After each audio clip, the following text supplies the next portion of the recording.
마가복음 연속 설교 오늘 네 번째입니다. 오늘은 마가복음 1장 21절부터 45절 말씀까지, 마가복음 1장 21절부터 45절 말씀까지 제가 본문을 봉독하겠습니다. 그들이 가버나움에 들어가니라. 예수께서 곧 안식일에 회당에 들어가 가르치시매 뭇사람이 그의 교훈에 놀라니 이는 그가 가르치시는 것이 권위 있는 자와 같고 서기관들과 같이 아니함 일러라. 마침 그들의 회당에 더러운 귀신 들린 사람이 있어 소리질러 이르되 나사렛 예수여, 우리가 당신과 무슨 상관이 있나이까? 우리를 멸하려 왔나이까? 나는 당신이 누구인 줄 아노니 하나님의 거룩한 자니이다.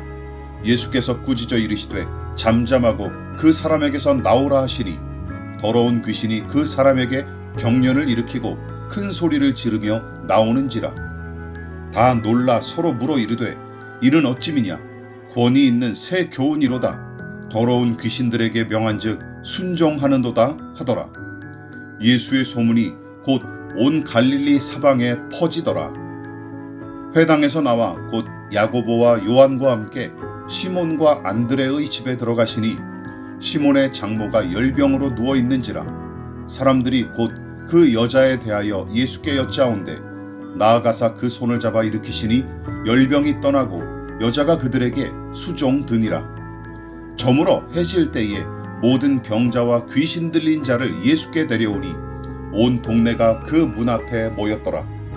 예수께서 각종 병이 든 많은 사람을 고치시며 많은 귀신을 내쫓으시되 귀신이 자기를 알므로 그 말하는 것을 허락하지 아니하시니라. 새벽 아직도 밝기 전에 예수께서 일어나 나가 한적한 곳으로 가사 거기서 기도하시더니 시몬과 및 그와 함께 있는 자들이 예수의 뒤를 따라가 만나서 이르되 모든 사람이 주를 찾나이다. 이르시되 우리가 다른 가까운 마을들로 가자. 거기서도 전도하리니 내가 이를 위하여 왔노라 하시고 이에 온 갈릴리에 다니시며 그들의 여러 회당에서 전도하시고 또 귀신들을 내쫓으시더라. 한 나병 환자가 예수께 와서 꿇어 엎드려 간구하여 이르되 원하시면 저를 깨끗하게 하실 수 있나이다. 예수께서 불쌍히 여기사 손을 내밀어 그에게 대시며 이르시되 내가 원하노니 깨끗함을 받으라 하시니 곧 나병이 그 사람에게서 떠나가고 깨끗하여진지라. 곧 보내시며 엄히 경고하사 이르시되 삼가 아무에게도 아무 말도 하지 말고 가서 내 몸을 제사장에게 보이고 내가 깨끗하게 되었으니 모세가 명한 것을 드려 그들에게 입증하라 하셨더라. 그러나 그 사람이 나가서 이 일을 많이 전파하여 널리 퍼지게 하니 그러므로 예수께서 다시는 드러나게 동네에 들어가지 못하시고 오직 바깥 한적한 곳에 계셨으나 사방에서 사람들이 그에게로 나아오더라. 오늘은 마가복음 연속 설교 네 번째 설교로서 권위 있는 자 예수 그리스도라는 제목으로 함께 말씀의 은혜를 나누도록 하겠습니다. 마태복음과 마가복음과 누가복음은 예수님에 관해 거의 동일한 관점을 가지고 서술하는 까닭에 공관복음으로 부르는데 예수님의 탄생 이야기부터 시작하는 마태복음과 누가복음과는 다르게 마가복음은 성탄에 관한 기록을 과감히 건너뛰고 단도직입적으로 공생애의 시작부터 서술하는 것이 특징입니다. 그래서 세례자 요한에게 세례를 받으시고 성령께 이끌려 시험을 받으신 일, 그리고 제자들을 부르신 이야기도 자세한 설명 없이 간단 명료하게 기록됐고 나머지는 제자들과 함께 두루 다니시며 복음을 전하시고 병든 자들을 치료하시며 더불어 귀신을 내쫓는 등의 기적과 이적을 행사하는 내용으로 계속 이어집니다. 그런데 참으로 놀라운 사건의 연속 아닙니까? 오죽하면 많은 사람이 예수님의 가르침과 귀신을 내쫓은 기적으로 매우 놀랐다고 연달아 기록했을까요?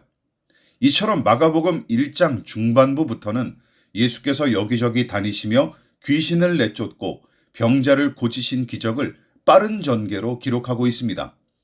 그 중에서도 귀신 축출과 병자 치유의 기적을 서두부터 비중 있게 다룬 이유는 예수께서 질병과 귀신보다 크신 분임을 강조하기 위한 것도 있지만 병들고 귀신 들린 사람들이 당시에 적지 않았다는 사실도 간접적으로 보여주죠. 34절을 보십시오. 예수께서 각종 병이 든 많은 사람을 고치시며 많은 귀신을 내쫓으시되. 그런데 이런 일들이 옛날 이야기로만 그치지 않죠. 아무리 의학이 발달한 오늘날일지라도 질병으로 고통당하는 사람들은 물론이고 어딘가에 사로잡혀 종로로 타느라 사람답게 살지 못하는 인생이 아직도 허다하지 않습니까?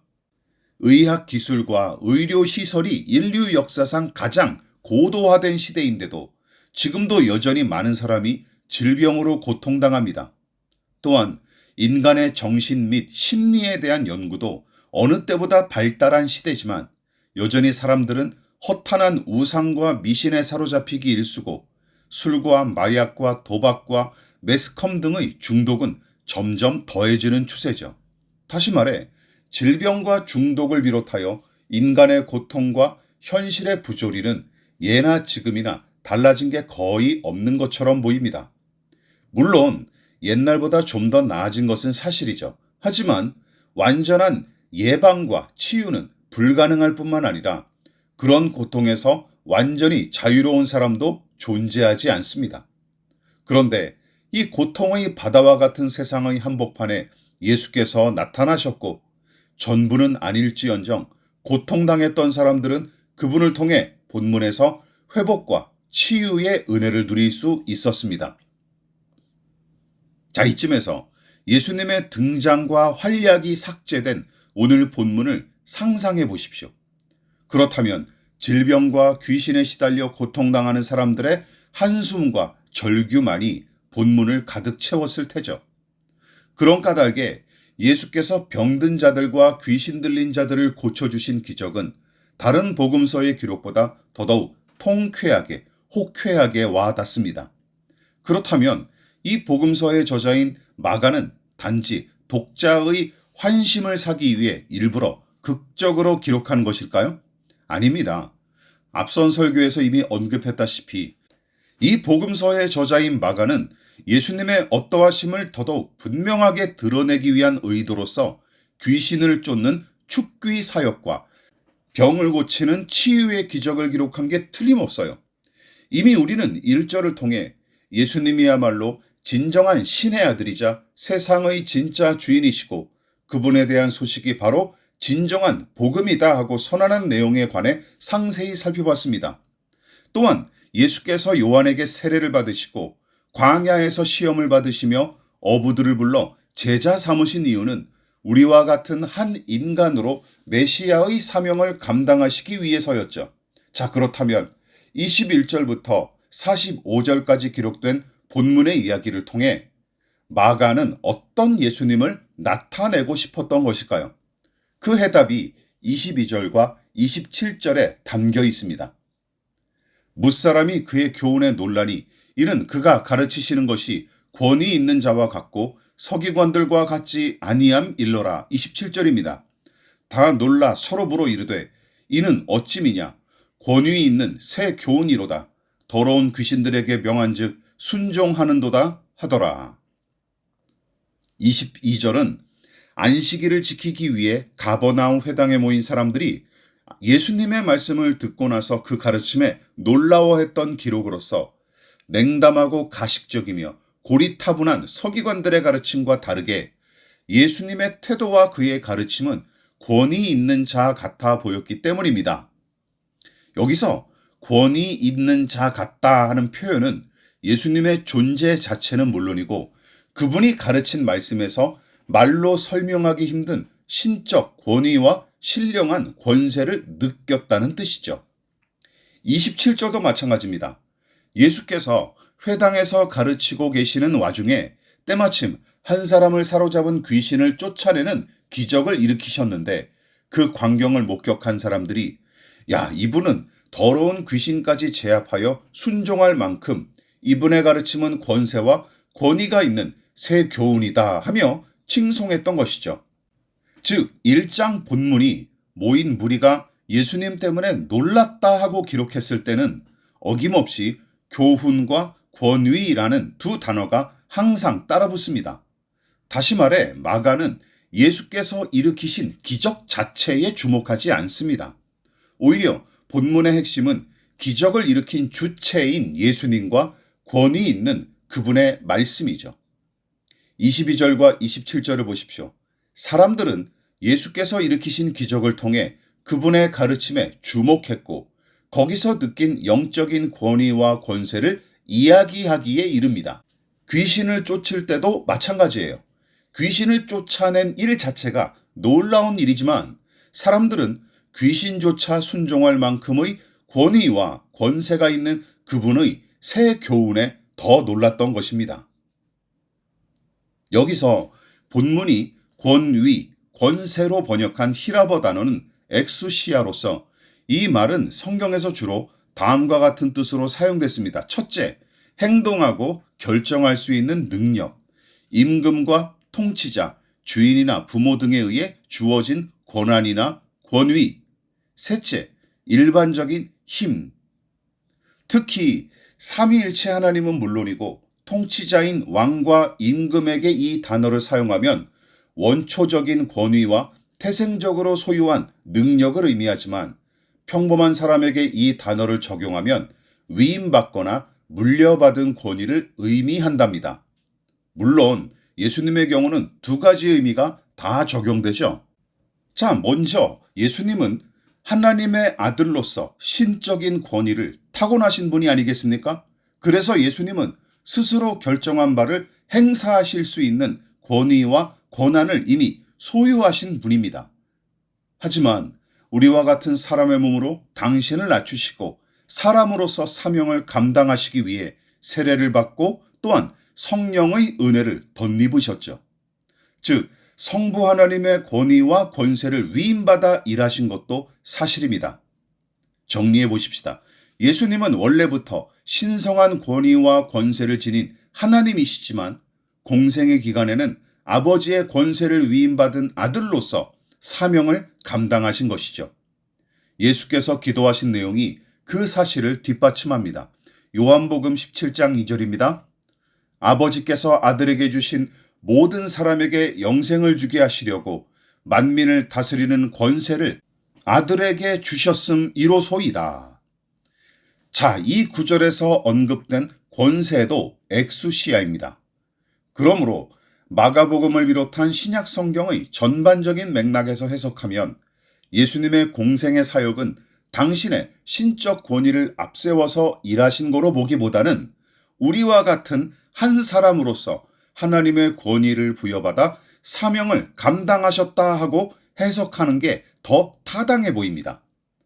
어쨌든 예수님은 당신 스스로 지니고 계셨던 권위와 권세를 행사하여 일하셨거나 혹은 하나님의 권위와 권세를 부여받은 한 사람으로 일하신 것도 틀림없는 사실입니다. 무엇보다 중요한 것은 본문의 예수님은 사람들의 여론과 인기, 제도와 종교, 물리적 성과나 이익, 심지어 사망과 어둠, 악한 영 따위에 전혀 휘둘리지 않으십니다.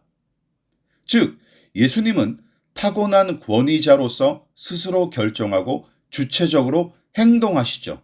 그뿐만이 아닙니다. 성부 하나님의 권위를 부여받은 사람답게, 즉 유일한 창조주이자 진정한 왕이신 하나님의 권세를 위임받은 사람답게 오직 하나님의 권위와 권세 앞에 당신을 낮추시고 순종하십니다. 그래서 아버지 하나님 이외의 다른 허탄한 것에 얽매이거나 거기에 종노릇하지 않으십니다. 성삼위일체의 한 분으로서 당신의 권위를 행사하셨을 뿐만 아니라 아버지의 권세를 부여받은 아들로서도 겸손히 충성하셨죠. 이 사실이 본문에 연달아 등장하는 기적들보다 훨씬 중요합니다. 저와 여러분 기억하십시다. 병 고침과 귀신을 쫓는 기적은 예수께서 눈에 보이는 세상과 눈에 보이지 않는 영계까지도 다스리시는 그야말로 참된 권위자이심을 증명하는 사건인 것이죠. 생각해 보십시오. 부조리한 세상과 인간의 한계를 직시하고 직면하게 하는 것이 질병과 죽음 아닙니까? 게다가 성경은 세상과 인간은 죄에 빠졌으며 그로 인해 훼손되고 망가진 상태다 하며 지적하는데, 죄에 물든 세상의 생리와 사람의 마음은 어둠과 분열과 파괴와 죽음의 열매를 맺기 마련입니다. 게다가 이 쓰라린 열매들을 요리조리 잘 피하고 마냥 평온하게 사는 사람은 아무도 없습니다. 그러나 본문의 예수님은 누구도 피하지 못하고 거기 얽매일 수밖에 없는 질병을 고쳐주심으로 당신이 죄로 물든 세상과 망가진 인생은 물론이고 심지어 죽음의 권세보다 크신 분임을 당당하게 나타내고 계십니다. 즉, 예수님의 권위가 타락한 세상과 인간의 생리와 사망의 권세보다 크고 강하다 하고 선포하는 행위가 바로 질병의 치료인 것이죠. 귀신을 내쫓는 사역도 마찬가지입니다. 예수님은 영적 존재인 마귀를 굴복시키시고 귀신들을 쫓아내심으로써 눈에 보이는 세계만이 아니라 눈에 보이지 않는 영의 세계까지 다스리시는 분임을 스스로 선포하고 계신 것입니다. 귀신 들린 사람을 고치는 이야기가 영화의 소재로 심심찮게 등장하죠.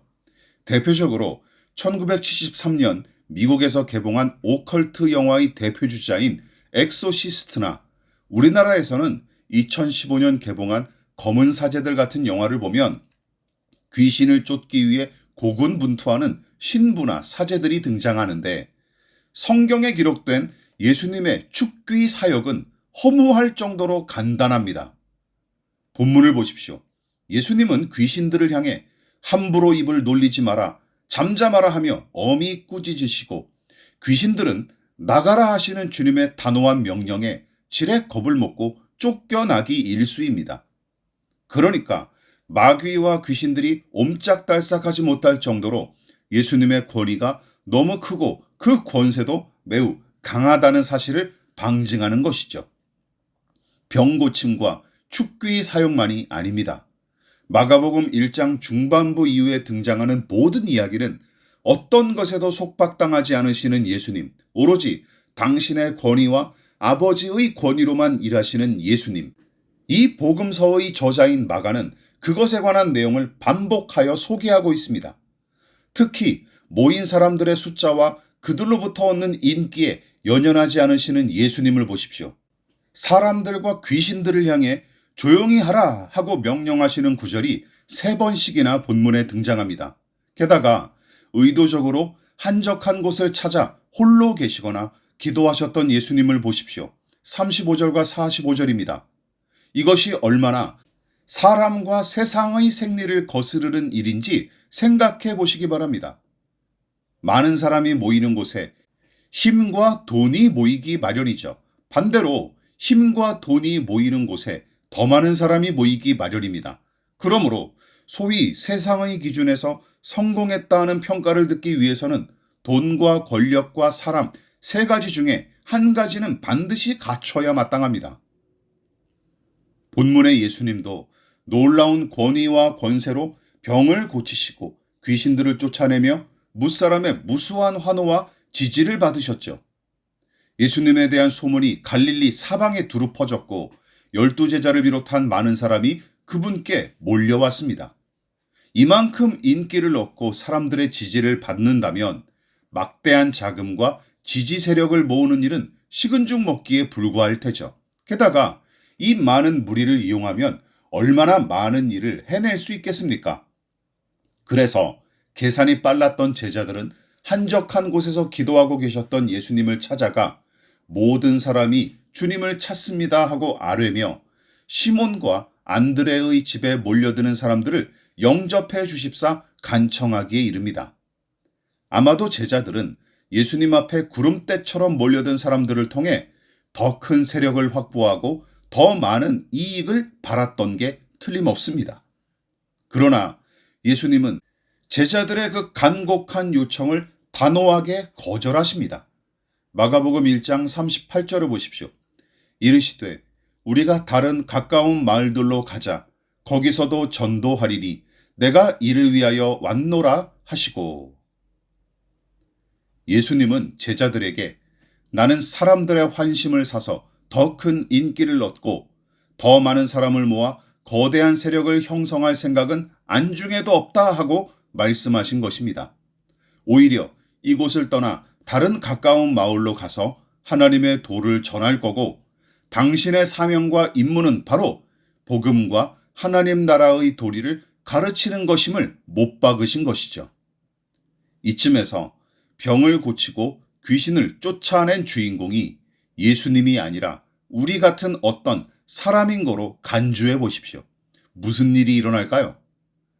갈릴리에 있는 베드로의 집을 전도센터로 삼아 대형 건축물을 짓든지 혹은 거기 모인 무리를 지지 기반으로 삼아 정치 세력화를 시도했든지 또는 모인 무리에게 헌신과 헌금을 강요하여 호의호식했든지 더 나아가 더 큰 야심과 욕망에 사로잡혀 더 많은 사람을 모으기에 급급했을 것입니다.